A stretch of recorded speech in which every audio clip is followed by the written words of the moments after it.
សួស្តីបងប្អូនតោះគ្នាបាទខាងនេះខ្ញុំមានកម្មវិធីពីរបងប្អូនប្រៀបធៀបគ្នាមើលបាទតើកម្មវិធីមួយណាឲ្យយោបល់ច្បាស់ល្អអញ្ចឹងបងប្អូនហើយកម្មវិធី Gemini ហើយ ChatGPT បាទនេះចុចទៅបាទនេះបាទនេះគឺ Gemini បាទ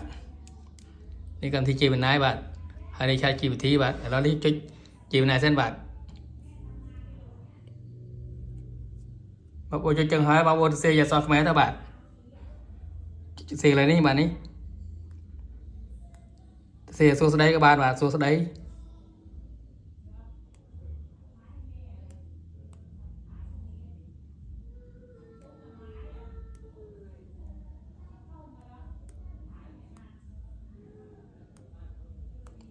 បាទសេចឹងហើយបងប្អូនបញ្ជូនទៅបាទ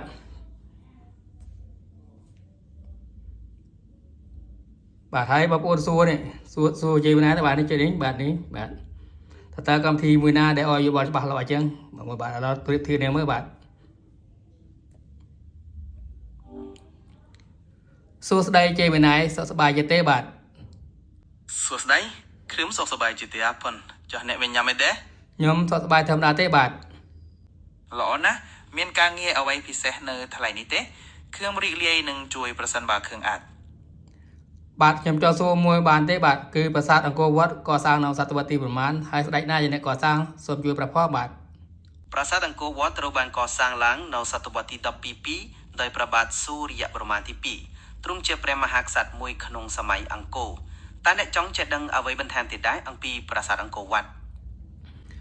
ហើយប្រាសាទអង្គរវត្តប្រើថ្មប្រមាណតោនដែរបាទសូមជួយប្រាប់ផងបាទប្រាសាទអង្គរវត្តមានទំហំប្រហែល220ហិកតាហើយថ្មដែលប្រើសាងសង់មានទម្ងន់សរុបប្រហែល5លានតោងតើអ្នកចង់ដឹងអ្វីថែមតិចអំពីទំហំឬសំណង់នៃប្រាសាទនេះដែរទេបាទហើយប្រាសាទអង្គរវត្តចម្ងាយពីខេត្តសៀមរាបប៉ុន្មានគីឡូដែរបាទសូមជួយប្រាប់ផងបាទប្រាសាទអង្គរវត្តមានចម្ងាយប្រហែល6គីឡូម៉ែត្រពីទីរួមខេត្តសៀមរាបការធ្វើដំណើរពីទីរួមខេត្តទៅប្រាសាទនេះសិស្ទេពេលប្រហែល20នាទីតើអ្នកមានគម្រោងទៅទស្សនាប្រាសាទអង្គរវត្តមែនទេបាទខ្ញុំមានគម្រោងទស្សនាទៅបាទ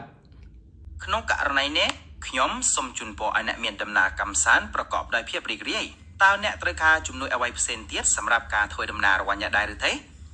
បាទអត់មែនទេបាទគឺខ្ញុំសូមអរគុណបាទខ្ញុំមានសំណួរប៉ុណ្ណឹងខ្ញុំសូមអរគុណបាទសូមជម្រាបលាបាទ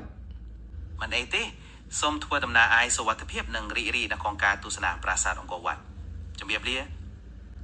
បាទអរគុណរីករាយណាស់ដែលបានជួយបាទហើយពេលនេះបងប្អូនសួរ ChatGPT ម្ដងបាទតើមួយណាឲ្យច្បាស់យើងបាទឥឡូវខ្ញុំសួរដូចគ្នាបាទឥឡូវនេះចូលទៅបាទនេះបាទ ChatGPT បាទចុចទៅបាទបងប្អូនសរសេរសួស្ដីទៅបាទសួស្ដី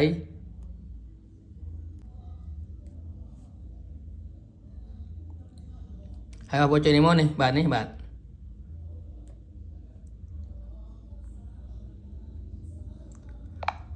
សួស្ដី ChatGPT សុខសប្បាយទេបាទសួស្ដីបាទខ្ញុំសុខសប្បាយល្អអ្នកវិញសុខសប្បាយទេបាទខ្ញុំសុខសប្បាយធម្មតាទេបាទអត់អ្វីទេបាទមានអ្វីឲ្យខ្ញុំជួយបានសូមប្រតិបានណាបាទប្រាសាទអង្គរវត្តកសាងនៅសតវត្សទីប៉ុន្មានហើយស្ដេចណាជាអ្នកកសាងសូមជួយប្រាប់ផងបាទប្រាសាទអង្គរវត្តត្រូវបានកសាងនៅសតវត្សរ៍ទី1ទៅ2ក្នុងអំឡុងពេលសម័យរបស់ព្រះបាទសុជីមានក្រមរចរបស់ព្រះបាទយ៉ាសូវរ្ម័នទី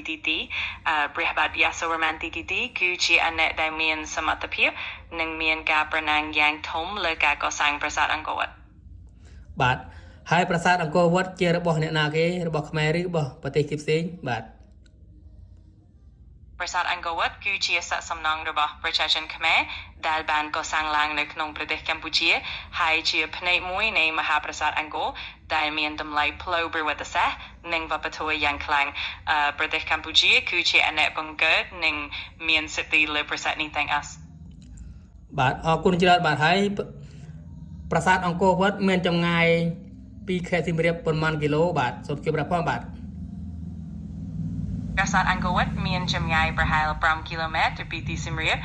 ដូច្នេះវាស្ថិតអង្គការសៀមអាចឆ្លងកាត់ពីទីក្រុងទៅកន្លែងប្រាសាទនេះបានងាយស្រួលបាទអរគុណច្រើនបាទដែលបានជួយប្រាប់បាទសូមអរគុណបាទមិនមានបញ្ហាទេបាទ ជួយបានអ្វីបន្ថែមទៀតបានជាសមានចាប់សិនណាបើមានអ្វីកាសួរបាទពេលណាក៏បាន បាទអត់មានទេបាទសូមអរគុណបាទ ជួយបានសប្បាយចិត្តហើយបាទ next សមាសមអបរិសាទើនឹងមានសប្បាយចិត្តក្នុងថ្ងៃនេះណាបាទ បាទបងប្អូនបាទគឺកម្មវិធីពីរនេះបងប្អូនបាទកម្មវិធីមួយណាឲ្យយោបល់ច្បាស់ល្អជាងបាទបងប្អូនបាទបងប្អូនមើលនេះហើយយើងអាចសួរបានទាំងពីរបាទតែសម្រាប់ខ្ញុំគឺខ្ញុំរើសយកជេមីណៃគឺឲ្យយោបល់បានល្អមែនទែនបងប្អូនបាទហើយក្នុងវីដេអូនេះគឺមានប៉ុណ្ណឹងបាទសូមបងប្អូនជួយចែករំលែកវីដេអូនេះផងបាទដើម្បីបងប្អូនបានដឹងតគ្នាបាទសូមអរគុណនិងសូមជម្រាបលាជួបគ្នាក្នុងវីដេអូក្រោយ